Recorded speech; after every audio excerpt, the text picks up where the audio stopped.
कथामृतं तप्त जीवनं कविभिरीडितं कल्मषापहं श्रवणमंगलं श्रीमदाततं भुवि गृह्णन्ति ये भूरिदा जनाः। ঊনবিংশ যে পরিচ্ছদ সেখানে অধরের প্রতি উপদেশ দিচ্ছেন। ঠাকুর অধরের সঙ্গে তার ঘরের উত্তরের বারান্দায় দাঁড়াইয়া কথা বলতেছেন। শ্রীরামকৃষ্ণ অধরের প্রতি, তুমি ডেপুটি, এ পদ ঈশ্বরের অনুগ্রহে হয়েছে, তাকে ভুলো না। ডেপুটি ম্যাজিস্ট্রেট তখনকার দিনে একটা বিরাট বড় পোস্ট, মানে ব্রিটিশরা একজন ইন্ডিয়ানকে ডেপুটি ম্যাজিস্ট্রেটের পোস্ট দিচ্ছে, বিশাল বড় পোস্ট। তখনকার দিনে স্টেশন মাস্টার বিরাট বড় পোস্ট ছিল, এখনো আছে, কিন্তু খুব মান্যতা দেওয়া হতো স্টেশন মাস্টারকে। তারপরে এই ধরনের পোস্টগুলো, ডেপুটি ম্যাজিস্ট্রেট মানে বিরাট ব্যাপার। এখন বলছেন এটা কিন্তু ঈশ্বরের অনুগ্রহে হয়েছে, কিন্তু যেন সকলের এক পথে যেতে হবে। সকলের এক পথে যেতে হবে মানে একদিন না একদিন সকলেই সংসারটা ত্যাগ করবে। ডেপুটি ম্যাজিস্ট্রেট খুব বড় পোস্ট, সেটা ভগবানের কৃপায় তুমি লাভ করেছো, তাই অহংকার করো না, বরঞ্চ খুব নম্রভাবে থাকো। আর এটা নিশ্চিত যেন যে স্বাভাবিকভাবে সকলকে চলে যেতে হয়। সংসার হচ্ছে কর্মভূমি, এখানে কর্ম করতে আসা। যেমন দেশে বাড়ি, কলকাতায় গিয়ে কর্ম করে, কলকাতায় সে অনেক সময় ওই বর্ধমান থেকে এদিক থেকে সব আসে, কলকাতায় কাজ করে আবার ফিরে ফিরে যায়, এরকম। তো দেশে বাড়ি, কলকাতায় কর্ম করে। ঠাকুরের সময়ও এটা ছিল, কলকাতাতে লোকে চাকরি করতে আসতো আর সবাই ফিরে যেত বাড়িতে। ঠিক তেমনি ভাবে আমরা যে যেখানেই যাই না কেন এই সংসারে আসবো কর্ম করতে। তা কর্ম ক্ষয় করতে হয়। কর্ম ক্ষয় কি করে করবে? কর্মক্ষয় হচ্ছে যে কর্মটা করছি সেটা ঈশ্বরে অর্পণ করে করে, আর কর্মটাকে জমাবো না। যেটাই করছি সেটা ঈশ্বরকে দিয়ে দিচ্ছি, আমার কিছু চাই না, আমার ব্যাগ ফাঁকা। সেই জন্য কিছুতেই কর্ম নিতে নেই, কর্ম দিয়ে দিতে হয় ঈশ্বরকে। আর যখন ঈশ্বরকে দিয়ে দিচ্ছি, কিভাবে দিই? মন থেকে, মনে মনে। আর নিয়ে কর্ম ঘুরবো যে ঠাকুর কোথায় আছে ওকে নিয়ে নাও, সেরকম কিছু না। মনে মনে করতে হয় যে যেটাই করলাম সঙ্গে সঙ্গে বলে দেওয়া, এটা কিন্তু তোমাকে দিয়ে দিলাম, এরপরে তোমার ব্যাপার। এই যে আমরা পাঠ করি, এই পাঠের পরে রামকৃষ্ণ অর্পণমস্তু এটা বলা হয়, শ্রীরামকৃষ্ণকে দিলাম। কেন? যেই পাঠটা করছি এর ফলে ভালো ফল হচ্ছে, হবেই হবে। অন্তত পক্ষে 1 ঘন্টা যারা পড়ছি, যারা শুনছি, ওদের ভালো হবেই হবে। এখন যখন আমরা কোনো সিনেমাতে যাই, 1 ঘন্টা বা 2 ঘন্টা 3 ঘন্টা ধরে যে মুভিটা দেখি, তার ফলটা তো মনের মধ্যে থাকবে, সঙ্গে সঙ্গে তো বলতে পারি না। সুতরাং এইরকম আমার ছোটবেলায়, আমার তো একটু বুদ্ধিটা কম, তো আমি ওই ছোটবেলায় আমাদের ছিল ওই টেক্সাসের সব বইগুলো আসতো, কলকাতায় দেখতে যেতাম। সানডেতে একটা সিনেমা, তো হয় ছিল ওই কি বলে সে টেক্সাসের ওই বইগুলোকে ওয়েস্টার্ন মুভিজ, ওইগুলো দেখতে যেতাম।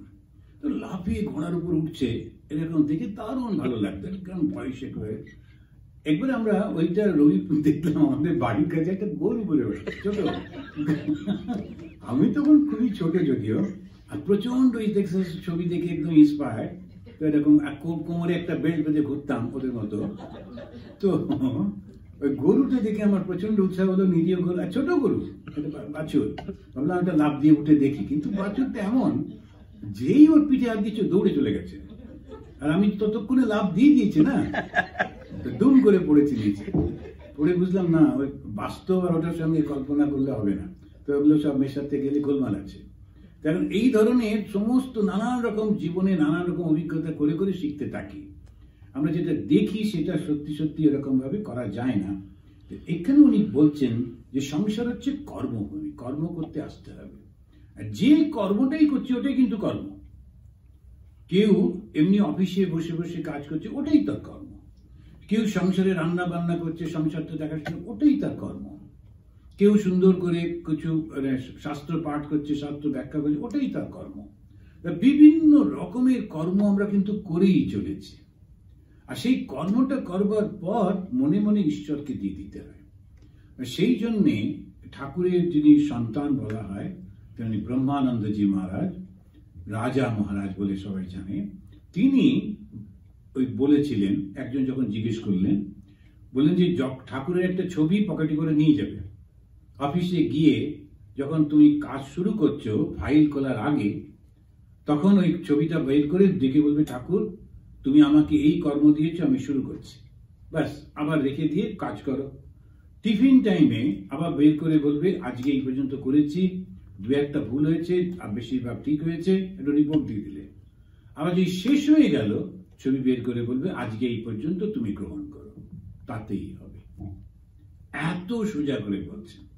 তো কর্মটা যে আমরা ঈশ্বরকে অর্পণ করবো, তো কর্মভূমিতে এসে কর্ম যেটা করছি, সেই কর্মটা যদি নিজে না নিই, তাহলে কি হবে? কর্মফল কিন্তু হচ্ছে না, ফলে কর্ম ক্ষয় হয়ে যাচ্ছে। একটা জিনিস শেষ হচ্ছে, শেষ হচ্ছে, শেষ হচ্ছে, করতে করতে আর কর্ম থাকবে না। যেই কর্মফল থাকবে না, তখন তো তুমি মুক্ত।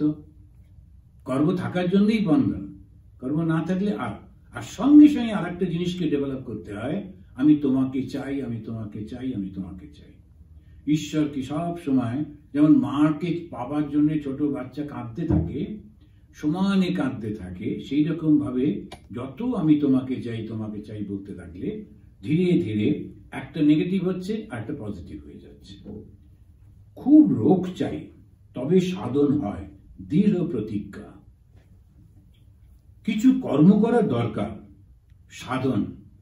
তাড়াতাড়ি কর্মগুলি শেষ করে নিতে হয়। শ্যাকরারা সোনা গলাবার সময় হাপড়, পাখা, চোং সব দিয়ে হাওয়া করে, যাতে আগুনটা খুব করে সোনা গলে যায়। যখন ওই শ্যাকরা দিয়ে, ওটা আমিও দেখেছি, প্রচন্ড আগুন দেয় যাতে সোনাটা গলে যাচ্ছে। সোনা গলার পর তখন তাকে বলে তামাক সাজ। এখন সোনাটা না গললে ও ছাঁচে ফেলতে পারবে না। যেই হয়ে গেল, সব কমপ্লিট হয়ে গেল, এইবারে একটা তামাক নিয়ে ও বসলো, আরাম করে বয়ে বসলো। আপনি লক্ষ্য করে দেখবেন ঠাকুরের কথামৃতে বহু জায়গায় তামাকের কথা আছে।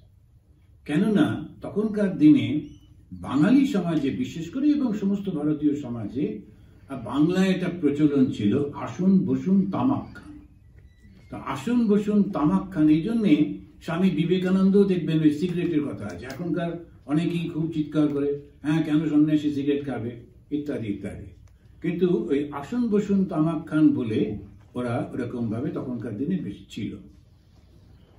চায়ের উল্লেখ চেনে আমাদের এখানে যারা আছে, এখনকার দিনে হলে ঠাকুর বলতেন, এসো নাও চা নিয়ে এসো।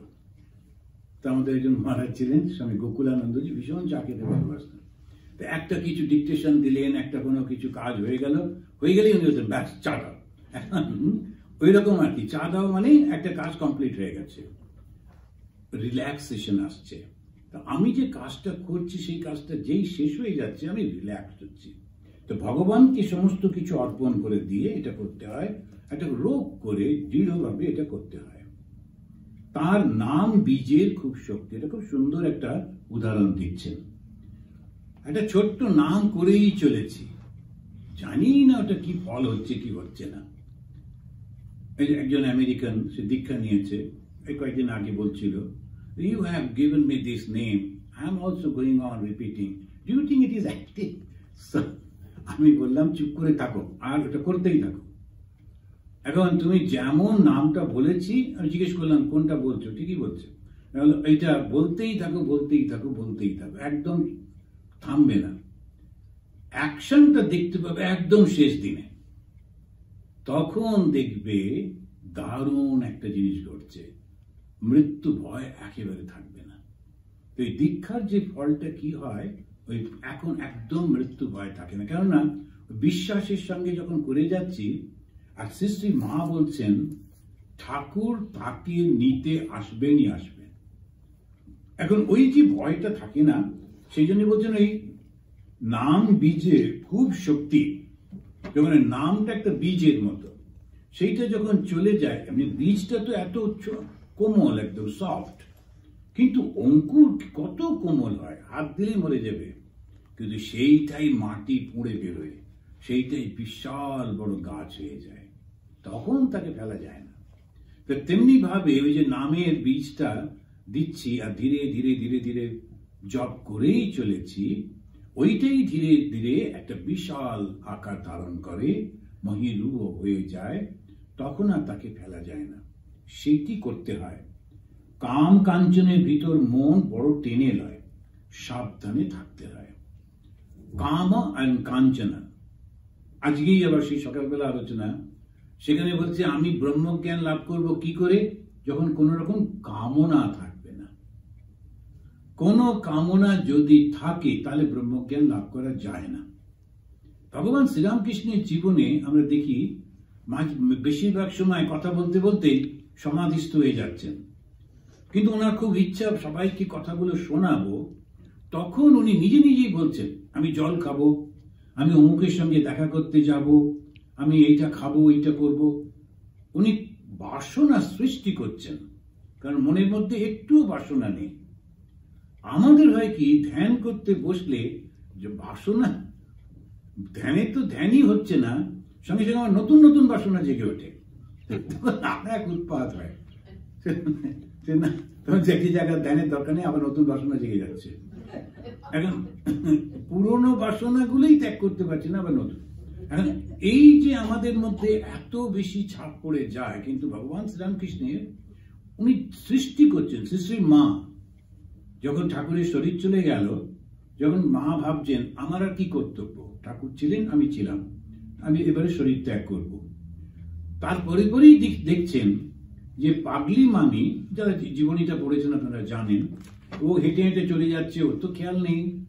আর ওই ছোট্ট বাচ্চা মেয়েটা রাধি, ও হামাগুড়ি দিয়ে দিয়ে কাঁদতে কাঁদতে মার পেছন পেছন যাচ্ছে। মা তো পাগল, তো খেয়াল নেই, চলে যাচ্ছে। ওই রকম একটা হৃদয় বিদারক দৃশ্য দেখে শ্রী শ্রী মা বারান্দায় বসেছিলেন, উনি ছুটে গিয়ে ওই বাচ্চাটাকে কোলে তুলে নিলেন। যেই কোলে তুলে নিলেন, অমনি ঠাকুর আবির্ভূত হয়ে বললেন একে আশ্রয় করে মনটাকে রাখো। আর এই হচ্ছে সেই মায়া, যোগ মায়া, একে আশ্রয় করে। এবার ওই মেয়েটিকে খাওয়াতে হবে, ওই মেয়েটিকে দেখতে হবে, ওকে বড় করতে হবে, ওর পড়াশুনো, ওর বিয়ে দেওয়া, এটা নিয়ে মা থাকতে লাগলেন।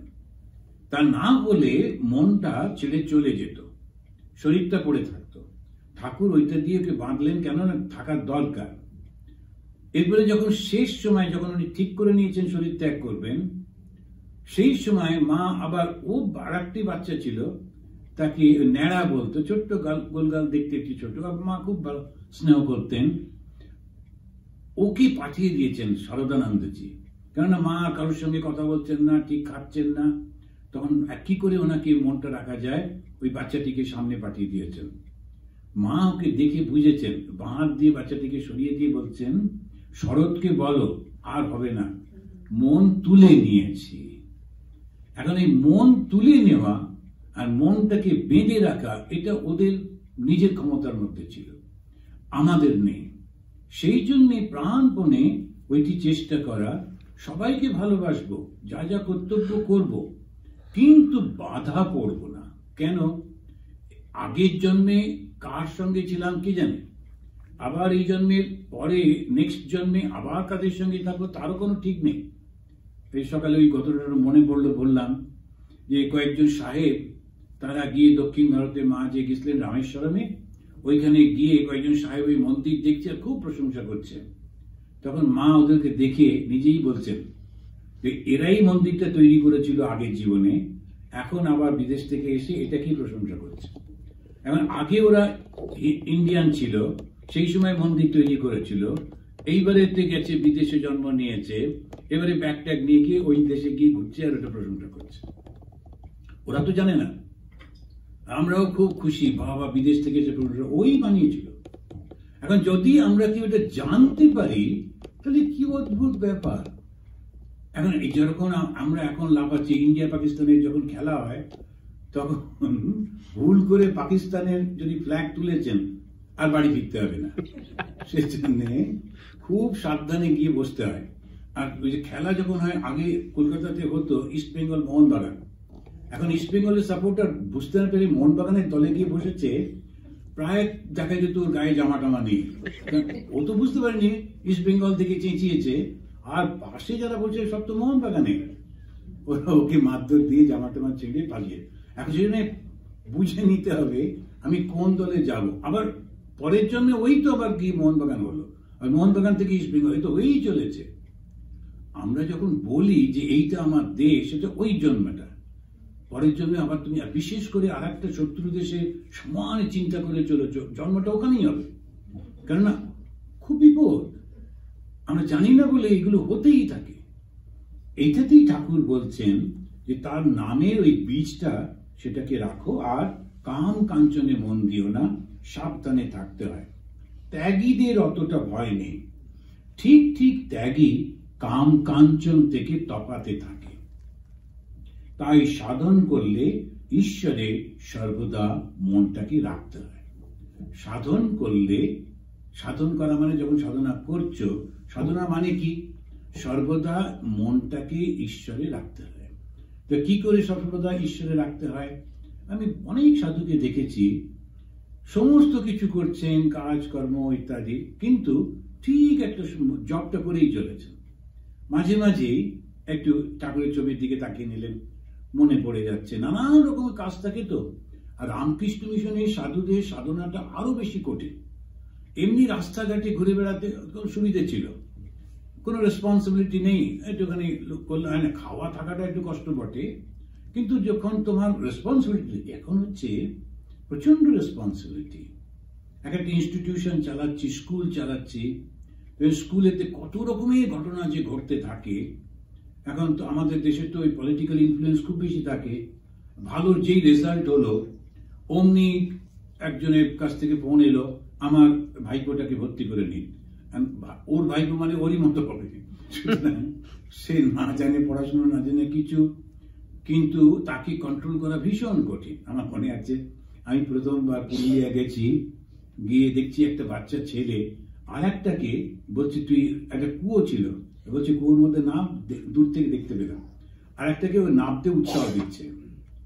তাহলে আমি তাড়াতাড়ি করে, আমাদের পিয়ন ছিল, তাকে পাঠালাম, আর ওকে ডেকে আনলাম, এসে ওর কানটা একটু মুলে দিয়েছে। আমাদের দেশে এটা চলে, এদেশে গায়ে হাত দেয় না বটে, কিন্তু আমি ওটা কানটা মুলে দিলাম, দিয়ে বললাম একদম করবে না এরকম, তুমিও যাবে না এইরকম ধরনের কথা বলবে। তারপরে আমি ভুলে গেছি। এবারে যখন খেতে গেছি, তখন আমাদের আরেকজন সাধু বলছেন, করেছেন কি, কি হলো? বলছে, আপনি কার কানে হাত দিয়েছেন? কার কান, তো কানটাই ভুলে গেছি, কার কানে হাত দিলাম? বলছে, ওরে বাবা, ও তো একজন মিনিস্টারের ছেলে। তাই নাকি? ও আগে লিখে রাখলে, আমি নিজের কানটা কাছে ছিল তো, আমার কানটা, নিজের কানটা থাকতে আমি কেন ওর কানে হাত দেবো, তাই তো? এখন আমি মজা করে বললাম, এখন এইরকম হচ্ছে, ওর মধ্যে কাজ করতে হয়, ভীষণ কঠিন। আমি তো রামকৃষ্ণ মিশনকে দেখলে বোঝা যায় না, ওর মধ্যে মাথা ঠান্ডা রেখে কাজ করতে হয়, নানান রকমের প্রেশারের মধ্যে থাকতে হয়। এত টাকা পয়সা আসছে, লোকেরা পায়ে এসে পড়ছে, এই করছে সেই করছে, ওর মধ্যে মনে রাখতে হয় এইটা আমার কিছু না, এরপরে আমাকে চলে যেতে হবে। এই সাধনাটা, তপস্যাটা ভীষণ কঠিন হয়ে যায় যখন এই চতুর্দিকে এইগুলো। কিন্তু আবার চ্যালেঞ্জ হচ্ছে সারাক্ষণ ঠাকুরকে ডাকা, ঠাকুর দেখো এরা এত আমার প্রশংসা করছে, আসলে কিন্তু আমি না, এটা তোমার জন্য হচ্ছে। আবার নিন্দা বন্ধ করছে, আমি কিন্তু কিছু করিনি, যতটুকু আমার সাধ্য আমি করে দিয়েছি। এরকম করে করে করে করে পুরো জীবনটা কাটাতে হয়। তাই বলছে সর্বদা ঈশ্বরে মন রাখতে পারা। কোনো কিছু চ্যালেঞ্জ নেই, বসে আছে, ও তো একদম মনে হবে যেন বিরাট একটা, হিন্দিতে বলে পৌঁছে হুয়ে মহাত্মা। কোথায় পৌঁছেছে জানি না, কিন্তু বলে পৌঁছে হুয়ে মহাত্মা। কারণ কারোর সঙ্গে কিছু নেই, খুব এটা ভালো। যখন কনস্ট্যান্ট কনফ্লিক্ট হচ্ছে, তার মধ্যে মনটাকে ঠিক রাখা, এইটা হচ্ছে আসল। ঠিক ঠিক ত্যাগী যারা সর্বদা ঈশ্বরে মন দিতে পারে, তারা মৌমাছির মতো কেবল ফুলে বসে মধু পান করে, ভালোটা নেয়, খারাপটা নেয় না। আমাদের জীবনের সাধনাতে এইটা সবসময় দেখতে হয়। সংসারে তো বটে, আশ্রমগুলোতেও হয়। অনেক সমস্ত ভক্তরা এলো, এক একজন এক এক রকম, এসে যখন একসঙ্গে সবাই আস্তে আস্তে একটা ফ্যামিলির মতো হয়, তো তখন এর উপরে রাগ হচ্ছে, ওরকে নিন্দা করছে, এই করছে, নানান রকম চলতে থাকে। কিন্তু ওটা মধ্যে ঢুকতে নেই, মজাটা নিতে হয়, সবার সঙ্গে থাকতে হয়। কিন্তু প্রত্যেকের একটা গুণ আছে, সেই গুণটা কি? ঠাকুরকে ভালোবাসে, না হলে ও যাবে কেন ওখানে? যে আমাদের আশ্রমে আসে মানে ভগবান শ্রীরামকৃষ্ণ একটু ভালোবাসে, তা না হলে রামকৃষ্ণ মিশনে আসবে কেন? সেইটা ঠিক আছে। এবার তারপরে তার একটুখানি এটা আছে, তারপরে ওইটা আছে, নানা রকমের ঠাকুরের কাছে যে ভক্তরা আসতো, ঠাকুর ওদের নিয়েও খুব মজা করতেন, এক একজনের এক এক রকমের থাকতো, সেটা খুব একটা বন্ধুর মতো, একটা বিরাট বড় সংসারের মতো। আবার কারোর কিছু হলে সবাই গিয়ে একসঙ্গে গিয়ে দাঁড়ানো, এটাও হয়। তা উনি সেটাই বলছেন, ভালোটা নিতে হয়। মৌমাছি কখনো খারাপ জায়গায় বসবে না, মৌমাছি সবসময় ভালো জায়গায় গিয়ে বসে। আর একটা খুব ছোট্ট গল্প আমি দেখলাম, তো একটা ইংরেজি গল্প, আমাদের এক সাধু, সে ওটাকে বাংলায় ট্রান্সলেট করেছে, খুব সুন্দর গল্পটা। তো একটি মেয়ে তার বাবার কাছে গেছে, বাবা চাষবাস করতো, তা দেখছে যে বাবা অনেকটা মৌচাক নিয়ে এসে র মৌচাক একেবারে, তারপরে মধুটা বার করবে। ও মেয়ে তো বাচ্চা, ও গিয়ে দেখছে যে 3টে মৌমাছি আটকে গেছে ওর মধ্যে, মৌমাছি মধ্যে। তো ওনার বাবা বলছে, ওটাকে বাঁচিয়ে দাও, ওরা তো তোমাকে এতটা মধু দিয়েছে, তো ওকে তুমি মেরে ফেলবে কেন? এমনি যে শুধুমাত্র যে কুইন মৌমাছি থাকে সেটা ছাড়া বাকিদেরকে মেরে ফেললে কিছু নেই, ওরা আবার আসবে। তো বাবা বলছে, না না ও ঠিক আছে, কিন্তু মেয়ে কান্নাকাটি, না ও 3টে মরে যাচ্ছে। তখন বাবা ওটকাকে বার করে একটা জায়গায় রেখে দিল। এরপরে ও লক্ষ্য করলো যে আর 2-3টে মৌমাছি এসে, যে মৌমাছিগুলো আটকে ছিল, তাদের গায়ে বসে ওই মধুটাকে ওরা খেয়ে নিচ্ছে, নিয়ে ওদেরকে ফ্রি করে দিচ্ছে ডানাটা। টুকটুক করে 2টো উড়ে চলে গেল, 3র্ডটাও অনেকটা পরে উঠে চলে গেল। এইটার পরেতে কি শিখলাম আমরা, সেটা খুব সুন্দর শিখলাম। এইটা যে সংসারেতে বেশি লোভ করলে আটকে যেতে হয়, কিন্তু সৎসঙ্গে থাকলে ওর থেকে মুক্তি পাওয়া যায়। আশেপাশে আমাদের যে ভক্তরা আছে, ওরা কিন্তু সৎসঙ্গ, ওরা সবসময় ঠাকুরের নাম করেন, ঠাকুরের কথা পড়েন, ঠাকুরের কাছে যান, প্রার্থনা করেন। ওরা কিন্তু যদি কথা বলছে, না না চিন্তা করো না, সব ঠিক হয়ে যাবে, এইরকম ভাবে যখন ওরা কথা বলছেন, ধীরে ধীরে তাদের সঙ্গতে মনটা ঠিক হয়ে যায়। যখন হসপিটালে রয়েছি, কোনো কিছু রয়েছে, তখন বলতে আপনি আসুন না, এসে একটু কথামৃত পড়ুন তো 2 পাতা, আর একটুখানি ওখান থেকে এই 2টো পাতা পড়ুন, ওদেরও মঙ্গল, আর যে আছে তারও।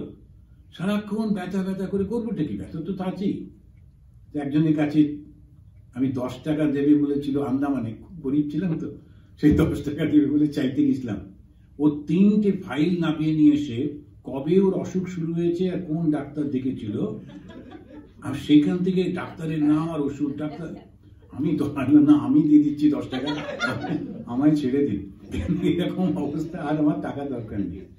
সারাক্ষণ অসুখের কথা চিন্তা করেছ, লাভটা কি?